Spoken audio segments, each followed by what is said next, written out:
EOS R. Video and export settings for YouTube. Hello everybody, welcome back to the channel. Hopefully you're all having amazing creative days. Today's video is all about the Canon EOS R. In fact, this video is for people who have the EOS R and they want to learn how to shoot some video with it, because I know sometimes you're a photographer first and you want to learn how to shoot video and you look at the video settings and it's daunting and you're like, I have a camera capable of doing it, but I don't really know how to do it and the settings look a little weird. I don't know what I'm doing. If that's you, this video is for you. I'm gonna go over my YouTube video settings with the Canon EOS R. I'm gonna teach you what I do, what settings I use. We'll go through the basic settings and I'll just talk about each one and let you know what you can and can't do with it and that kind of thing. And then at the end of the video, I'm gonna give you my Premiere Pro export settings for the EOS R. And by the way, this video right here, what you're looking at, this is being shot with the EOS R. So this is what you can get your videos to look like with these export settings. So if that's what you're interested in, stick around, definitely subscribe to the channel, leave a comment down below, let me know what you think of this video when you watch it. And with that being said, let's get into the menu. All right, so if you look at the back of your EOS R screen, you'll see you have all the settings around the outside here. You have your focus mode, your record quality, your audio settings, your image stabilization, your AI servo, you have your white balance, your picture styles, and then of course your shutter speed and aperture and all that stuff. So the back of the screen is pretty handy. And where I like to start is with the Q menu up here in the top right corner. So you hit the Q menu and you get access to all these settings right here, which is pretty awesome. And of course it's a touch screen, so you can touch everything to get around, which is also pretty good. And let's start in the top left corner and we'll work our way around through all the different settings. So first one is AF, so that's autofocus. And right now I have it set to eye tracking. And the thing a lot of people don't realize is that if you hit the info button, you'll notice here it changes. You can change from eye tracking to just regular tracking. So if you're not tracking people and you want to track, let's say, a plane in the sky or something like that, you just take off eye tracking. Otherwise, the camera is going to constantly look for the eye. And if you don't have this feature in your menu settings, check right up here. There's a video I made about updating the EOS R. So if you have to update the firmware, go ahead and update the firmware. And then you'll notice all these other settings are grayed out, and then I have zone AF. So I basically limited my EOS R to only having 3 settings. And the reason I did that is because I used the swipe bar at the top to change settings. Okay, so I can go to face tracking if I swipe all the way to the left, 1 point, and then you can adjust that with your finger, and then we can go to zone tracking. So this is super handy, especially if you're shooting a vlog. The nice thing about this swipe bar is that you can access it without looking while you're vlogging yourself. So you can just reach over the camera and swipe this way to track your eye, swipe this way to track an object, and it's super quick. Okay, next up we have movie record size. And I usually record everything in 4K 24 IPB for my YouTube work. There is a nice setting here, FHD in IPB light. So if you have a memory card and you're running out of space, you can record in 1080p in a super compact codec if you want. But in general, I usually just stick to 4K IPB. And of course, with 4K with this camera, there's a crop. So if you want to get wide, you're going to have to look at an ultra wide lens. And IPB, for example, is easier for your computer to process. All I codecs are a little beefier, so if your computer's a little older, you might have trouble processing it all. So if you want a nice, easy experience, go for the IPB. Okay, so it's not quite as simple as picking 24 frames a second and rolling with it. There's a relationship between frame rate and shutter speed. So here's the thing. If your shutter speed is too fast, if it's too high, each frame in your video is going to be super sharp, super clear. So when the video plays and it transitions from frame to frame to frame, there is like a strong disconnect between where a subject is in the frame and then it moves to the second frame. So it's kind of very sharp and choppy. The video becomes very choppy in a way. And if your shutter speed is too slow, each frame is blurry. So each frame kind of blurs into the next frame too much, and it kind of gives the appearance of, let's say you're like trying to create an effect like someone's drunk. So that's a good technique to use for that. And a high frame rate is great for action sports or a fight scene or something like that, where you're trying to create tension and lots of extra movement between frames. So those techniques have their places, but in general, if you're shooting YouTube videos, talking head videos, cinematic footage, that kind of thing, what you want to do is have your shutter speed double your frame rate. So what that means is if you're shooting at 24 frames a second, you want your shutter speed to be as close to 50 as possible. If you're shooting at 60 frames a second, you want your shutter speed to be at 120. If you're shooting at slow-mo at 120, your shutter speed should be at 240, which means you need a lot of light to shoot slow motion. So what you want is a nice fast lens. Your ISO is gonna have to go up, and you get a lot of light in your lens, and you get proper looking slow motion.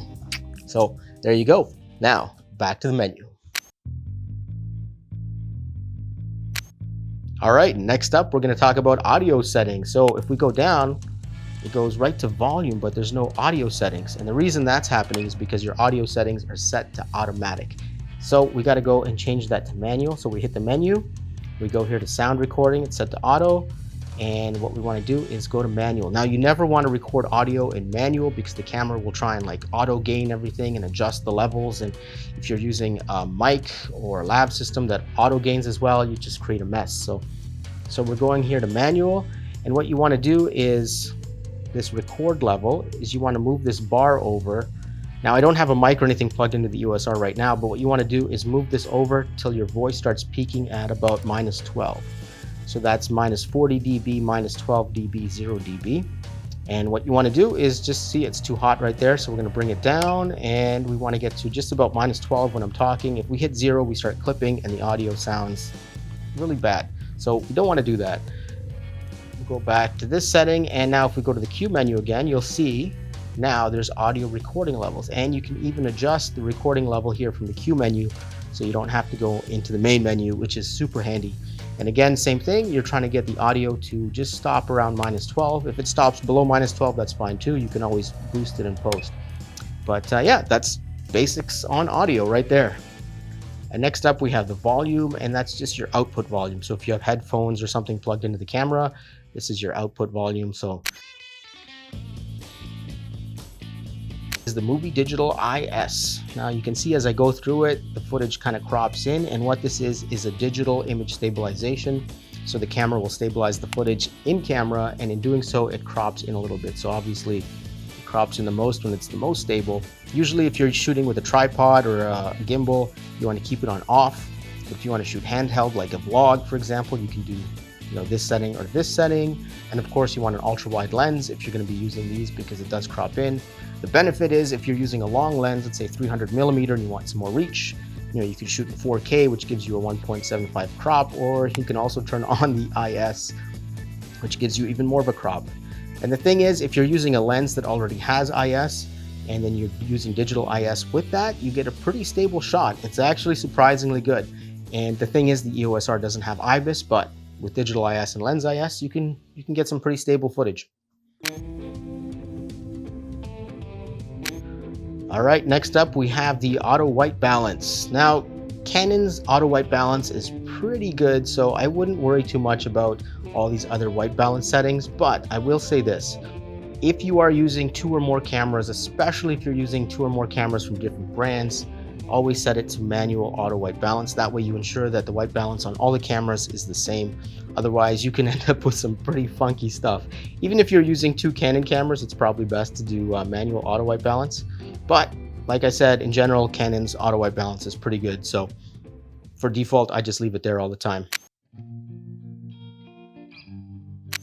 Next up, we have picture style. Now I have mine set to user-defined picture style, but Canon has a bunch of different picture styles here. You can sort through portrait, landscape, fine detail, so on and so forth. But I have mine set to user-defined 1. And where that is if we go to the menu, red tab, and we go to number 4, we have Canon picture styles, user-defined 1. So these are my settings right here. I have sharpness set to 4. So the EOS R's 4K isn't exactly the sharpest right out of the camera, so I sharpen it in camera by 4. Some people don't like that look, some people do like that look. And my contrast is set to -1 because I like to play with contrast in post. So that is my picture style, and that's what I use to record all my YouTube videos. Now, if we go back out here, if you really want to, you can go into Canon log settings and you can turn on Canon log. Now, if you're not familiar with log gives you a very flat profile, which you can color grade in camera really nicely. Canon's log internal recording is 8-bit, but if you have an external recorder like a Ninja, You can set it to 10-bit output, so you can get 10-bit raw or 10-bit log out of the Canon EOS R. So that's an option if you are looking to do that, but that's a little more advanced. All right, next up we have auto lighting optimizer, and this is disabled on my camera because I have highlight tone priority turned on. If I turn that off, I go back to the menu, you can see now I can adjust my lighting optimizer, auto lighting optimizer, but I prefer having the highlight tone priority turned on. And what that does is if there's any really bright spots in your video, the camera will try and adjust the ISO. So it'll increase your ISO so that it can lower the highlights, so you can kind of preserve the details and the blowouts.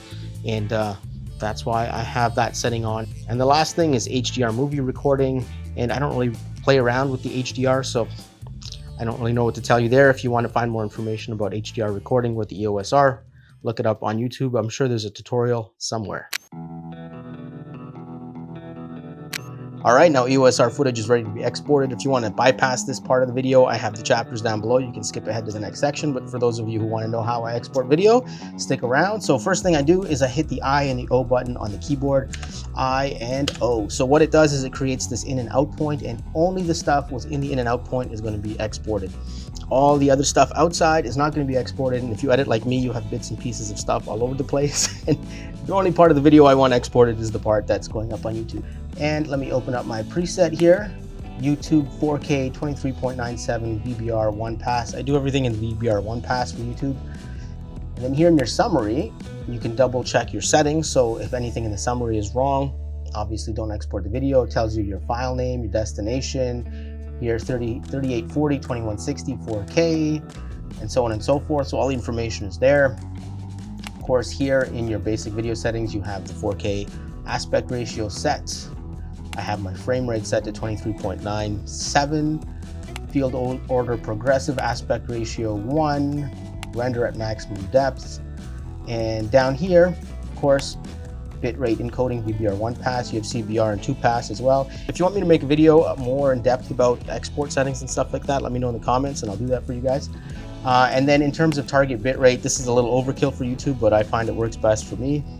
We have 30 as the target bitrate, maximum bitrate 50, and then use maximum render quality. So that is in the video tab. In the audio tab, AAC, 48,000 hertz, stereo, audio quality high, bitrate obviously highest one, 320, and that is it. Now we just hit, there's two ways to do this. You can hit export, which will render the file within Premiere Pro, or you can hit Q and it'll open up, was it Adobe, the name is there, I always forget it, and you can export it through that program while you continue working in Premiere Pro. So that's an option. All right, and that's it for the export settings. I'm going to take this preset and I will put it up on my blog. So if you want to go download it for free, it'll be free for now. Once I set up my Patreon, it's going to be free for anyone who's part of Patreon. So if you want it, go grab it. It's on the blog, linked in the description. All right, and that brings us to this final part of the video where we're going to talk about one more thing with the EOS R. But before I get into that, if you like this video, if you like the content, leave a comment down below. Let me know, hit the thumbs up button, subscribe to the channel. And if you have any questions about the EOS R, let me know in the comments below as well. I've had this thing since day one, since it first came out, and I absolutely love this camera. So if you got any questions, let me know and I'll get back to you. But the one thing I want to talk about now is the 1.75 crop factor in 4K. If you're shooting in 1080p, no problem, all your lenses are going to work just like normal. But if you shoot in 4K, you have the 1.75 crop factor. Now, if you're shooting longer, it's great because you get extra reach, but if you want a wide shot like this, it could present a bit of an issue. So I have made a video right there all about two budget-friendly lenses that are ultra wides that you can use with the Canon EOS R. So if you want to get wide shots like this with that crop factor, you certainly can. This is one of the lenses right here. This is an f2.8 16-35. This is the Mark II version, and used, you can find this lens for 800 bananas, which is pretty good for L quality glass. I know 800 isn't super budget friendly, but considering it's L quality glass, I think that's a steal of a deal. So check out the video if you want to know more. And with that being said, this video is over. Peace out. Thanks for watching. I will see you guys in the next video.